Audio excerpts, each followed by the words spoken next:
Listen, you know, I do want to start off by talking about veterans, because we're in the run-up now to Memorial Day. And in another week's time, we're going to take pause to reflect on those who gave the ultimate sacrifice for our country. And what I'd like to do is share with you the story of one of my heroes that we lost over in Iraq. You know, Chris Gibson was born in Corning, New York, not far from here, and a wonderful young man. Great family, avid outdoorsman, fun-loving kid. Served in my unit, my battalion, when I was a battalion commander in the 325 and the 82nd Airborne Division. And Chris, the first time I really had a one-on-one conversation with Chris was in the fall of 2004. He bumped into me in the mess hall, and he wanted to talk about the 10th Mountain Division, because he'd known I'd served there earlier in my career, and he was thinking about re-enlisting. And when you re-enlist, you get an option in terms of where you want to go. And he was conflicted, because part of him really wanted to stay in our unit, but the other part of him really longed to be back with his friends while he served, his high school friends, so he could go hunting with them. I told him, you know, you're going to find some great soldiering at Fort Drum. And I commended him to do it.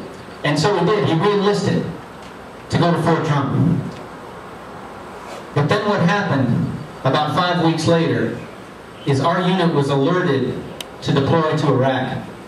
Now Chris was due to change stations and go to Fort Drum in February.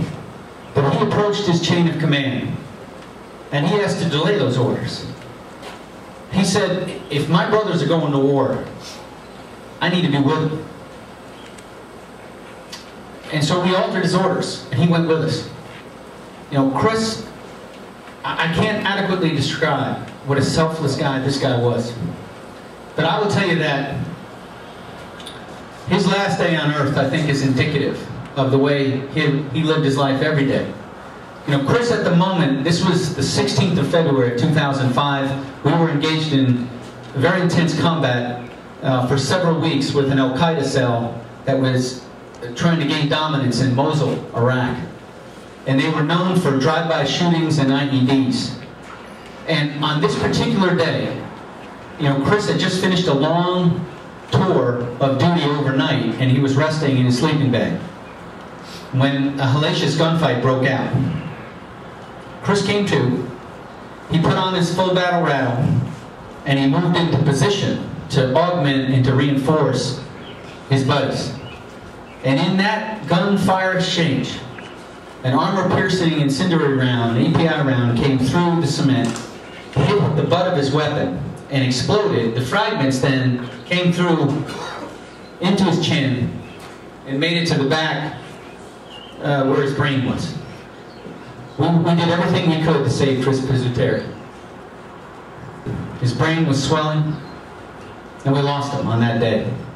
You know, Chris was born on the 4th of July.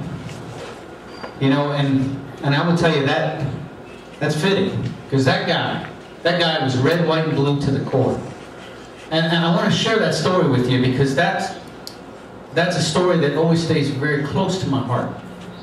And as we run up to Memorial Day, I ask you to think about Chris. We've lost many good men and women in this war. Chris is one of them. But, you know, he represents all that was good in America.